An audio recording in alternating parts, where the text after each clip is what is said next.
আল্লাহ রব্বুল আলামিন সমস্ত ক্ষমতার মালিক, তিনি মালিকাল মুলক, সমস্ত পৃথিবীর খালেক, স্রষ্টা, নিয়ন্ত্রণকারী আল্লাহ। আমরা বিভিন্ন জায়গায় সূরা ফাতিহার মধ্যে পড়ি মালিক ইয়াউমিদ্দিন,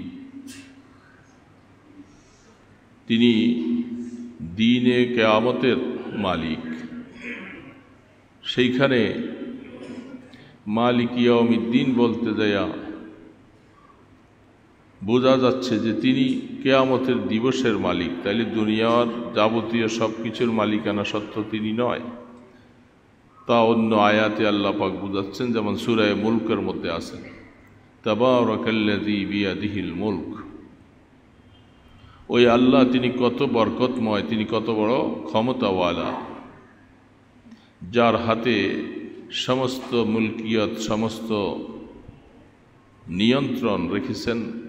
সেই আল্লাহ কত মহান, কত বড়। এটাই সূরা মুলকের প্রথম দিক থেকে আল্লাহ সুবহানাহু তাআলা আপনাকে আমাকে স্মরণ করে দিয়ে বলছেন তাবারাকাল্লাযী বিয়াদিহিল। আয়াতের প্রথমেই আল্লাহ পাক যে শব্দটা ব্যবহার করেছেন তাবারক। আমাদের মধ্যে আমরা অনেক সময় কিছু কথা বলে থাকি, বুঝি না, না বুঝার কারণে তাবারুক বলি আমরা। অনেক সময় আমাদের দেশে কতদিন কয়টা তাবারুক দেওয়া হয়েছে, কিছু নেওয়াজ বিতরণকে তাবারুক বলে। আসলে কিছুই বুঝে না, অর্থ নাই। কিন্তু আল্লাহ পাকের কোরআন কি বলছেন? তাবারাকা। আল্লাহ পাক এই শব্দটা ব্যবহার করেছেন। আমাদের সাথে আর আল্লাহ পাকের এই কথার সাথে কোনো মিল নেই। আল্লাহ সুবহানাহু তাআলা তিনি সমস্ত বরকতের মালিক। তিনি যে কোনো জিনিসের মধ্যে বরকত দেওয়ার ক্ষমতা আল্লাহ, মানুষের কোনো ক্ষমতা নাই। মানুষের পক্ষ থেকে তাবারুক বলা হয় কেন? মানুষ কি এটার মধ্যে কোনো বরকত দিতে পারে? দেওয়ার কোনো ক্ষমতা মানুষের আছে? এটা একটা গতানুগতিক সিস্টেম হিসাবে বলে থাকে। আল্লাহ সুবহানাহু তাআলা যেহেতু সূরা মুলকের প্রথম থেকে তিনি এই শব্দটাই ব্যবহার করেছেন তাবারক। আল্লাহ সুবহানাহু তাআলা সমস্ত বরকতের চাবিকাঠি, ভান্ডার, নিয়ন্ত্রণকারী ওই জাত, যার হাতে সারা পৃথিবীটা নিয়ন্ত্রিত, সারা পৃথিবী পরিচালিত। সেই আল্লাহ তিনি কতই বরকতময়। সামনে যাইয়া তিনি বলতেছেন আল্লাযী খালাকাল মাউতা ওয়াল হায়াতা, যেটা স্বাভাবিকভাবে আমাদের বুঝে আসার বিষয়। আল্লাহ সুবহানাহু তাআলা এখানে দুইটা শব্দ ব্যবহার করেছেন, যে আমি মওত সৃষ্টি করেছি, আমি হায়াত সৃষ্টি করেছি। মওত আর হায়াত এটা সহজেই বুঝে আসে। যখন হায়াত থাকে না তাকেই তখন মৃত্যু বলা হয়, মওত বলা হয়। যেমনটা মুসা নবীন আলাইহিস সালাতু ওয়াস সালাম ফেরাউনের সাথে কথা বলছেন, ইব্রাহিম আলাইহিস সালাতু ওয়াস সালাম নমরুদের সাথে কথা বলছেন, যে আমার আল্লাহ তিনি মানুষকে হায়াত দেন এবং মৃত্যু দান করেন। তো নমরুদ তখন বলছিল আমিও মানুষকে হায়াত দিতে পারি, মৃত্যু দিতে পারি। তখন তার উপমা পেশ করল যে আমি একজন মানুষকে, জীবিত মানুষকে, যখন সে জীবিত আছে, যখন তাকে হত্যা করে ফেললাম তখন তাকে আমি মৃত্যু দিলাম, আর যখন বাঁচিয়ে রাখলাম তখন আমি তাকে হায়াত দিলাম। এটা হলো তার অর্থ হিসাবে মৃত্যু আর হায়াত বুঝাইছে সে। আল্লাহ সুবহানাহু তাআলা তিনি বলতেছেন যে আমি হায়াত সৃষ্টি, মওত সৃষ্টি করেছি, তারপরে যে বলতেছে আমি হায়াত সৃষ্টি করেছি। সিরিয়ালটা যেন কেমন বেশ কম, অথচ আগে হায়াত তারপরে মওত, যেটা আমরা দেখতে পাচ্ছি। জীবিত অবস্থায় একটা মানুষ পৃথিবীতে আসে, দীর্ঘ সময় অতিবাহিত হবার পর তখন তার মধ্যে মৃত্যু আসে। তো আল্লাহ সুবহানাহু তাআলা আগে বলছেন যে আমি মৃত্যু সৃষ্টি করেছি আগে, হায়াতের কথা পরে আসছেন, খলাকাল মাউতা ওয়াল হায়াত। যেমনটা আল্লাহ সুবহানাহু ওয়া তাআলা এগুলি বোঝার জন্য আশপাশের কিছু আয়াতকে সামনে রাখা হচ্ছে। সূরা আর রহমানের মধ্যে আল্লাহ পাক বলতেছেন যে আর রহমান খলাকাল ইনসান, আর রহমান আল্লামাল কোরআন খলাকাল ইনসান। রহমানের পরিচয় দিচ্ছেন। রহমান কোন সত্তা, কোন জাত, যিনি কোরআন শিখান, তারপরে বলছেন তিনি মানুষ বানান। সিরিয়ালটা উল্টা। আমরা অবশ্যই বুঝতে পারছি যে মানুষ আগে সৃষ্টি হয়, তারপরে তার মধ্যে শিক্ষার আলো আসে। কিন্তু আল্লাহ পাক তার পরিচয় দিতে গিয়ে তিনি পরিচয় দিচ্ছেন যে রহমান কোন সত্তাকে বলা হয়, যিনি কোরআন শিখান, তারপরে বলতেছেন মানুষ বানান। আল্লামাল কোরআন খলাকাল ইনসান। সিরিয়ালটা বেশ কম। আমাদের আকলেও তো দেখা যাচ্ছে যে শিক্ষা আগে না মানুষ আগে?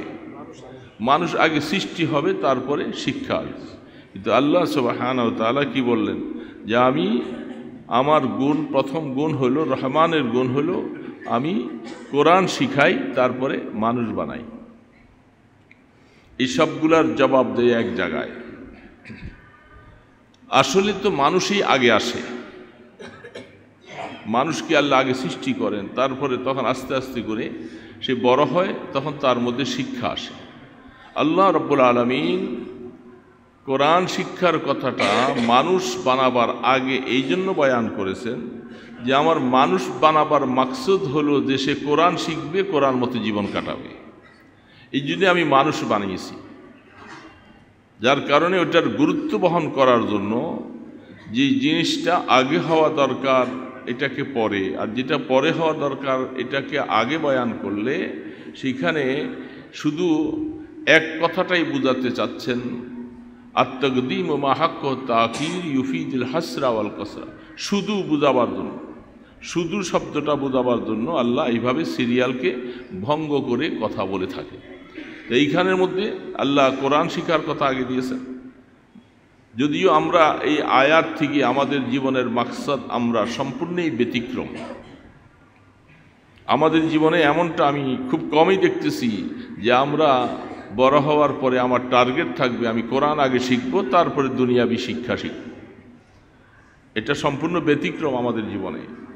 আমাদের জীবন হলো কোরআনটা পরে, দুনিয়াবি শিক্ষা আগে। দুনিয়াবি শিক্ষা অর্জন করে সময় পাইলে কোরআন শিখব। তাহলে আল্লাহ পাকের মনোমানসার থেকে আমরা প্রত্যেকেই সরে গেছি, যার কারণে সমস্ত সমস্যা এক জায়গায় যে আল্লাহ পাকের টার্গেট থেকে, উদ্দেশ্য থেকে মানব জীবনটা ব্যতিক্রম। ঠিক ওইখানের মধ্যে আল্লাহ সুবহানাহু ওয়া তাআলা তিনি মওতের কথা আগে বলছেন। আমি মওতকে সৃষ্টি করেছি, তারপরে হায়াত সৃষ্টি করেছি। দুইটা আল্লাহ পাকের মাখলুক। কিয়ামতের ময়দানে বলছিলাম কবে যেন যে আল্লাহ রাব্বুল আলামিন জান্নাতওয়ালাদেরকে জান্নাতে পাঠাবে, জাহান্নামীদেরকে যখন জাহান্নামে পাঠাবার পরে সেইখানে মৃত্যুকে একটা দুম্বার আকৃতি বানাইয়া জান্নাত জাহান্নামের মাঝখানে রেখে তাকে জবাই করে দেওয়া হবে। তাকে জবাই করে দিবে, তার মানে হায়াতকে শেষ করে দিলাম। তারপর থেকে বোঝানো হচ্ছে যারা যে অবস্থায় আছে তাদের আর কোনোদিন মৃত্যু হবে না। শুরু হয়েছে, আর মৃত্যু কোনোদিন আসবে না। জাহান্নামীওয়ালাদেরও আসবে না, জান্নাতওয়ালাদের তো আসবেই না। যদিও জাহান্নামের মধ্যে তারা দীর্ঘ সময় অতিবাহিত করবে। সেখানের মূল কারণটা কি? কেন সেখানে অনাদি অনন্তকাল আবাদুল আবাদ খালিদিনা ফিহা? তার কারণ হলো দুনিয়ার মধ্যে দিন এবং রাত্রের পরিবর্তন হয় সূর্যের দ্বারা, চাঁদের দ্বারা। সূর্য যখন উঠে তখন দিন শুরু হয়, এইভাবে শেষ হয়, আবার উঠে আবার শেষ হয়। সপ্তাহ গণতে থাকি, মাস গণতে থাকি, বছর গণতে থাকি। কিয়ামতের ময়দানে জান্নাতের মধ্যে চলে যাবে, জাহান্নামে চলে যাবে। সেদিন সূর্য আর থাকবে না, চন্দ্র সূর্যের প্রয়োজন নেই। হাদিস শরীফের মধ্যে আসছেন আশ-শামসু আল কামার মুকাব্বিরাতানি ফিন্নার, চন্দ্র এবং সূর্যকে আলো তার থেকে নির্গত করে তাকে জাহান্নামে দেওয়া হবে, সেই চন্দ্র সূর্যটা জাহান্নামে পড়ে থাকবে। তাহলে আমরা জান্নাতে আলো দেখব কোত্থেকে? সূর্য নাই, চন্দ্র নাই, সেইখানে আলোটা শুধু একমাত্র আল্লাহ পাকের নূরের আলো থাকবে।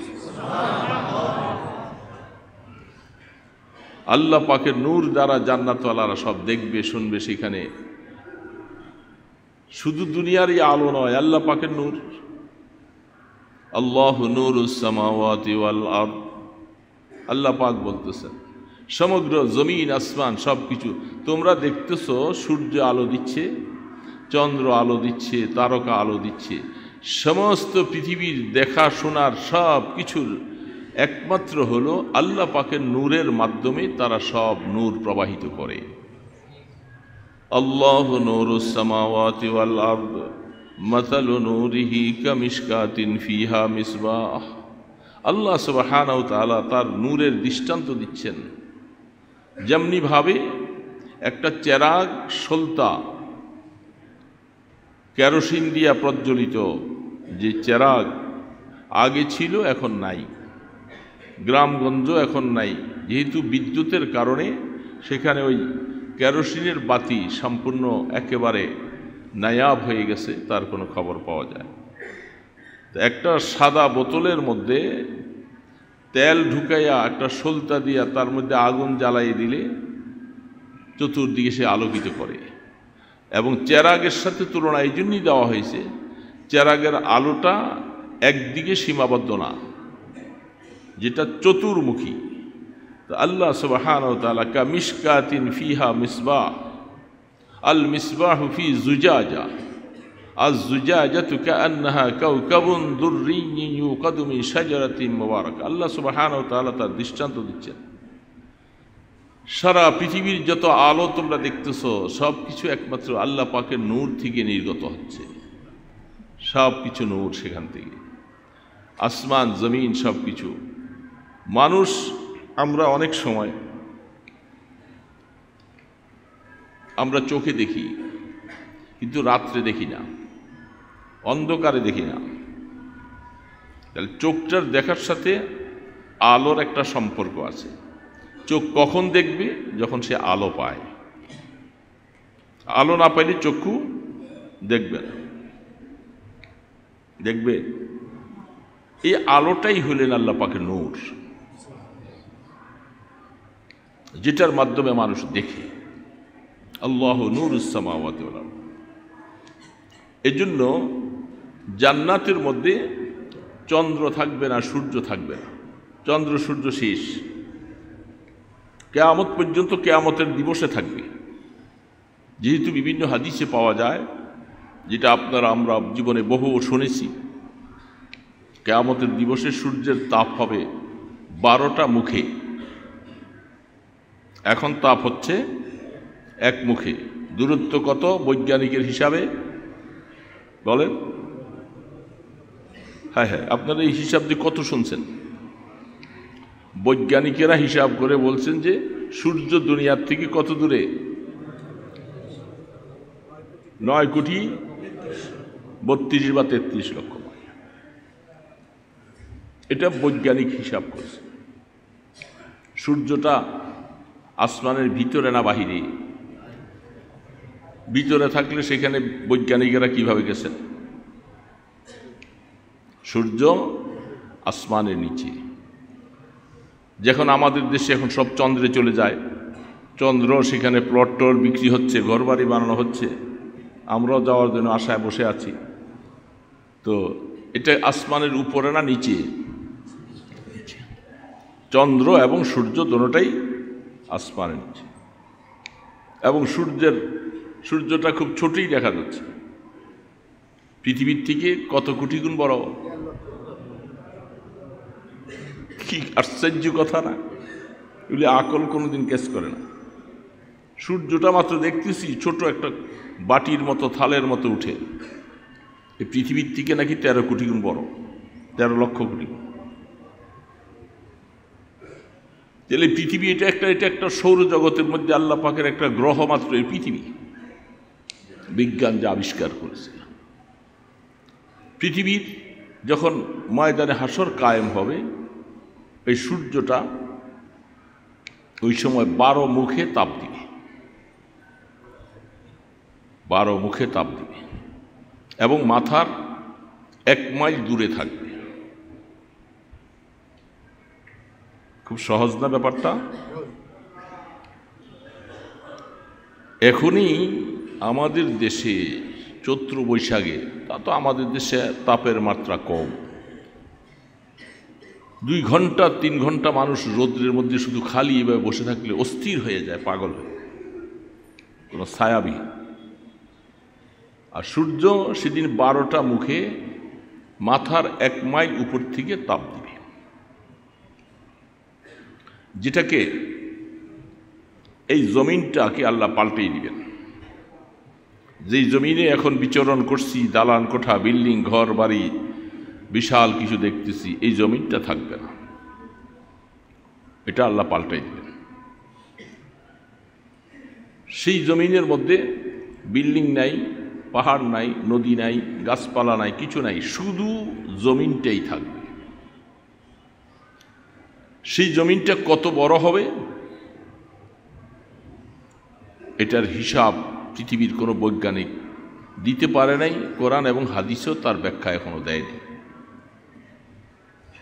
কারণ যেখানে সারা পৃথিবীর মানুষ, যারা কিয়ামত পর্যন্ত, প্রথম থেকে কিয়ামত পর্যন্ত আসবে এবং যারা মরবে, সমস্ত মানুষগুলি উঠবে, সমস্ত মানুষের জায়গা শুধু পদচিহ্ন পর্যন্ত জায়গাটাই তার বরাদ্দ থাকবে, বেশি পাবে না। এবং সেইখানে সূর্যের প্রখর তাপে মানুষ ঘামের সাগরে, কেউ হাঁটু পর্যন্ত, কেউ গলা পর্যন্ত, কেউ সাঁতরাবে। এই জন্য এই জমিনটা তখন এই জমিন থাকবে না, সেটা শক্ত মাটির তামার জমিনের মতো, পানি চুষবে না, যেটা এখনকার জমিনে পানি চুষে ফেলে। আল্লাহু আকবার। তো সেদিন আল্লাহ রাব্বুল আলামিন বেহেশতওয়ালাদের আলো সংগৃহীত হবে আল্লাহ পাকের কিসের থেকে বলেন? আল্লাহ পাকের। আল্লাহ সুবহানাহু ওয়া তাআলা সামান্য কিঞ্চিত 70,000 নূরের পর্দার ভিতরে আমার আল্লাহ, 70,000, সেটা এক বিশাল এক বিষয়। তাফসীর এবং কোরআন যা বলছেন, আল্লাহকে দেখার জন্য, আল্লাহকে যে দেখা যাবে, সাহাবায়ে কিরাম প্রশ্ন করলেন, ইয়া রাসূলুল্লাহ, এত কোটি কোটি কোটি কোটি মানুষ আল্লাহকে কেমন করে দেখব? কষ্ট হবে না ভিড়ের মধ্যে? রাসূল বলতেছেন, তুমি তোমার জায়গায় থাইকে আকাশে চাঁদ যেরকম দেখো, তোমার কোনো ভিড় নেই, আল্লাহকে দেখতে তোমার এরকম কোনো ভিড় হবে না।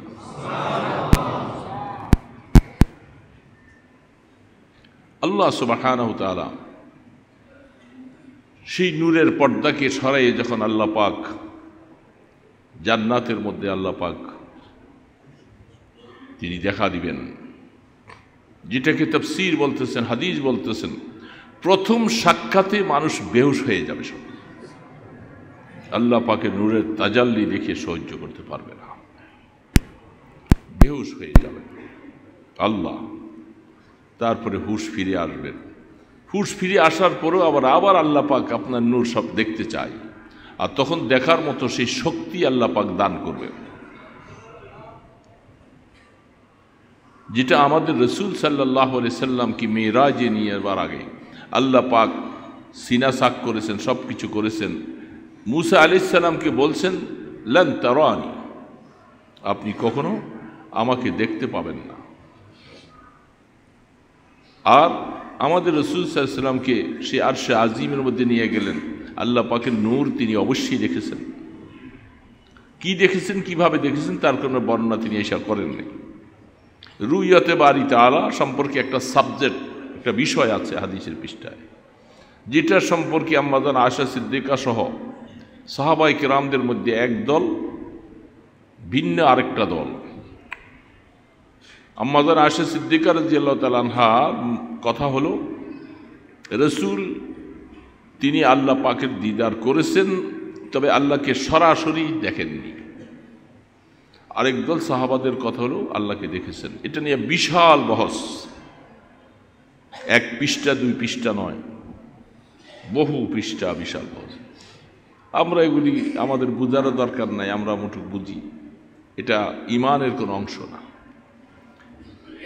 এখন তাহলে আল্লাহ সুবহানাহু ওয়া তাআলা তিনি বলতেছেন যে জান্নাত আর জাহান্নামের মাঝখানে মৃত্যু নামীয় এটাকে আল্লাহ পাক সৃষ্টি করবেন, ফেরেশতাকে অর্ডার করবেন, একে জবাই করে দাও। জান্নাতওয়ালারাও দেখবে, জাহান্নামওয়ালারাও দেখবে। জবাই করে দেওয়ার মানে হলো তোমরা আজকাল থেকে খালিদিনা ফিহা, আর কোনোদিন মৃত্যু আসবে না। জাহান্নামীওয়ালাদেরও আসবে না, জান্নাতওয়ালাদের না।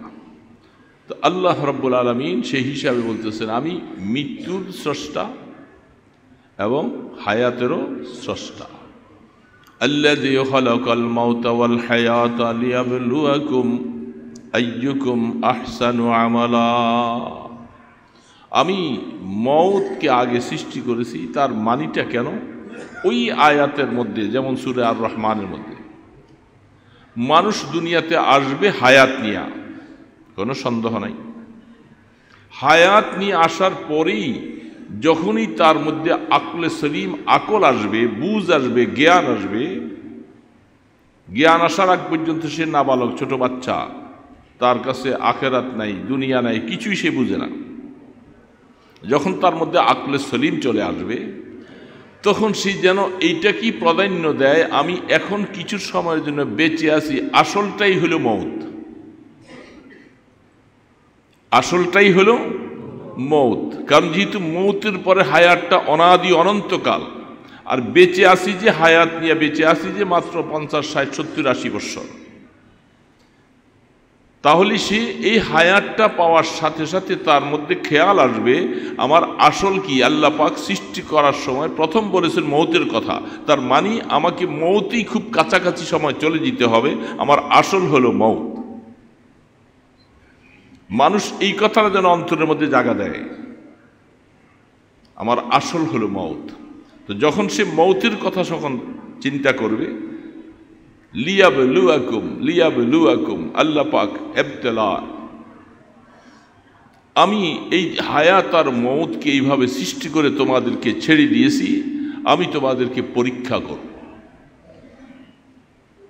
আল্লাহ পাক বলেন পরীক্ষা করবেন, আইয়ুকুম আহসানু আমালা, তোমাদের মধ্যে কে সবচেয়ে ভালো আমলকারী, কে সবচেয়ে ভালো আমল করেছে, কে ভালো আমল করে আল্লাহকে সন্তুষ্ট করেছে, আমি এটা দেখার জন্য আমি হায়াত আর মওতকে সৃষ্টি করে দিয়েছি। মওতের কথাটা সামনে আগে এই জন্যই রাখলাম, যেন তুমি হায়াত কাটাইতে যাইয়া মওতকে যেন ভুলে না যাও। বুঝছেন ব্যাপারটা? মওতকে যেন ভুলে না যাও, এই জন্য মওতের কথা আগে, নতুবা মওত তো আসবে পরে, হায়াত আগে। মওতকে ভুলে যদি যাও, এটার মাসুল তোমাকেই দিতে হবে। এই জন্য মওতের কথা যেন মনে থাকে। আমি ওই দিনও বলছিলাম, আকসিরু যিকরা হাযিমিল লাযযাতিল মাউত। আল্লাহ রসুল বলতেছেন, এই ঈমানদারেরা মওতের কথা বেশি বেশি করে স্মরণ করো। কিন্তু আমাদের কাছে এখন শুধু দুনিয়ার স্মরণটাই বেশি, মওতের কথা স্মরণ নাই বললে চলে। যদি মওতের কথা আমার স্মরণে আসতো, তাহলে আমাদের হায়াতের রূপরেখা পাল্টে যেত। হায়াতের রূপরেখা পাল্টে যেত।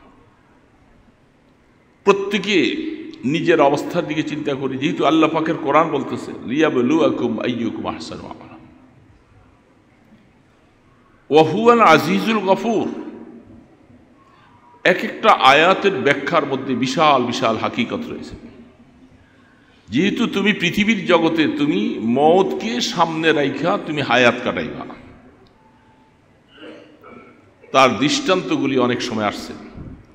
যখন তুমি সফরের দিকে রওনা করছো, তোমার এই সফরটার মধ্যে তোমার আসারও একটা লিমিটেশন থাকে, যে আমি কতদিন সফরে থাকব, সেখান থেকে এতদিন পরে আমি আবার ফিরে আসতেছি।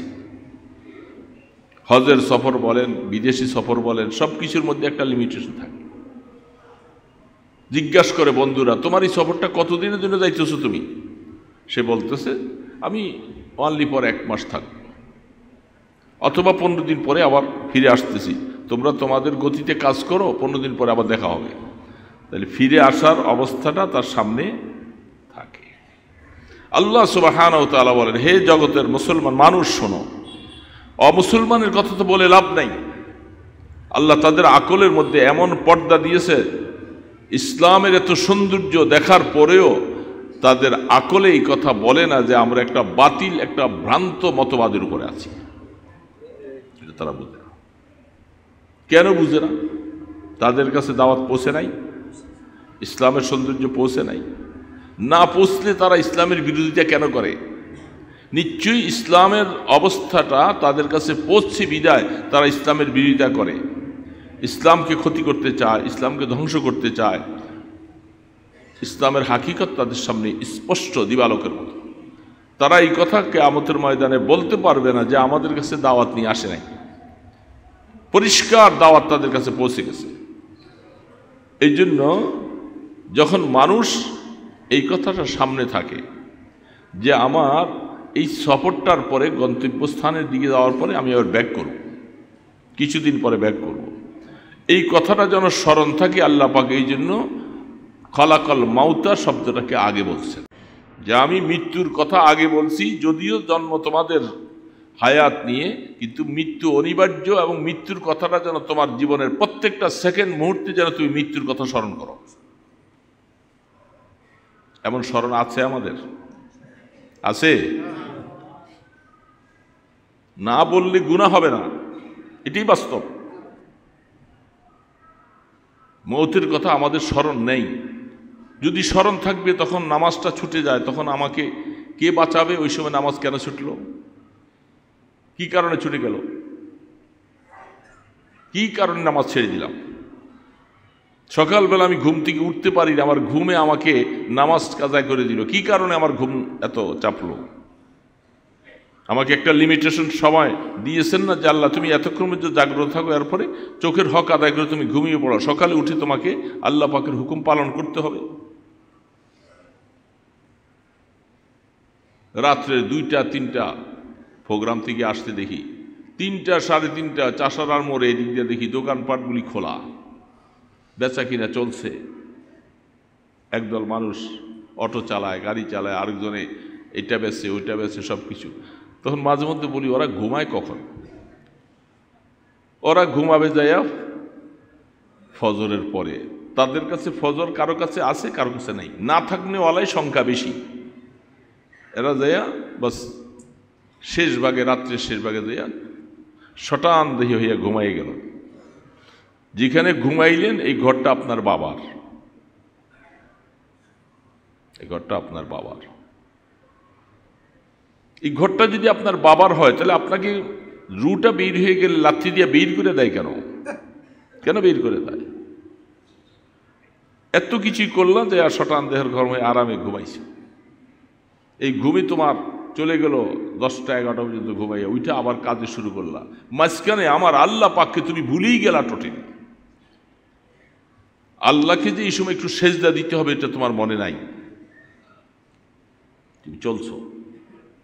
এই জন্য আল্লাহ সুবহানাহু ওয়া তাআলা বলতেছেন, মনে রেখো খলাকাল মাউতা ওয়াল হায়াত, আমি মৃত্যুর কথাটা আগে তোমাদের সামনে এই জন্যই রাখছি যে তোমরা যেন প্রত্যেকটা সেকেন্ডে যেন তোমার এই কথাটা মনে আসে যে আমি যে চলতেছি, আমি ঢাকা, আমি চিটাগাং, আমি সৌদি আরব, মক্কা, যেখানে যাচ্ছি আমাকে ব্যাক করতে হবে কোথায়? কবরে।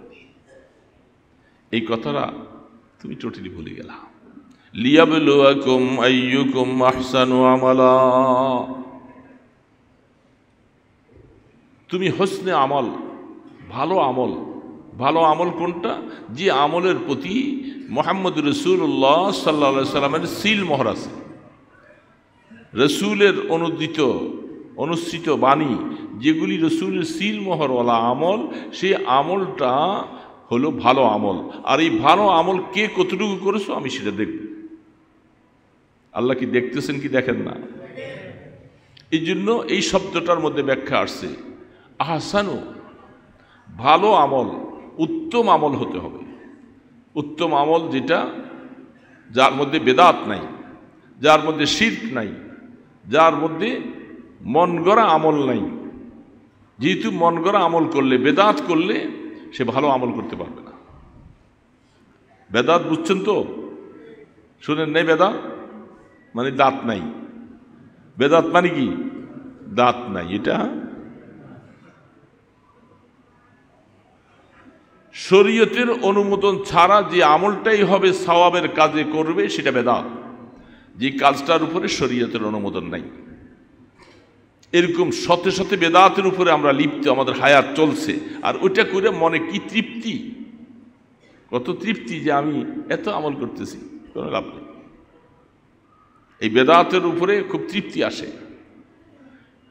হযরত আবু বকর সিদ্দিক রাদিয়াল্লাহু তাআলা আনহু বলেন, হাদিসের রাবী, যে সাপ্তাহিক পোশাক উঠে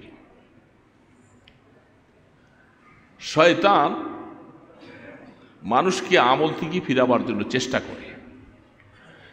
করে যখন তাকে ফিরাতে পারল না, নামাজ থেকে ফিরাবো, রোজার থেকে ফিরাবো, শয়তান সাধ্য অনুসারে চেষ্টা করে। তারপরে দেখলে যে আপনি মসজিদে ঢুকে গেলেন, নামাজ পড়তে আসলেন, শয়তান তখন ভিন্ন আরেকটা রাস্তা বেছে নেয়। আমল থেকে যখন তোকে ফিরাইতে পারলাম না, তোর সামনে আমি এমন কিছু বেদাতওয়ালা আমল সব খুলে দিব রাস্তা, এগুলি করে করে তুই হায়াত কাটাবি আর মনে খুব তৃপ্তি লাভ করবি। এইটার দ্বারা আল্লাহ পাকের নারাজগি আর অসন্তুষ্ট চলে আসবে, যেহেতু এটা আমল আল্লাহর কাছে কবুল না। এই বেদাতের উৎসগুলি সব শয়তানের প্রবঞ্চনা কাজ করে।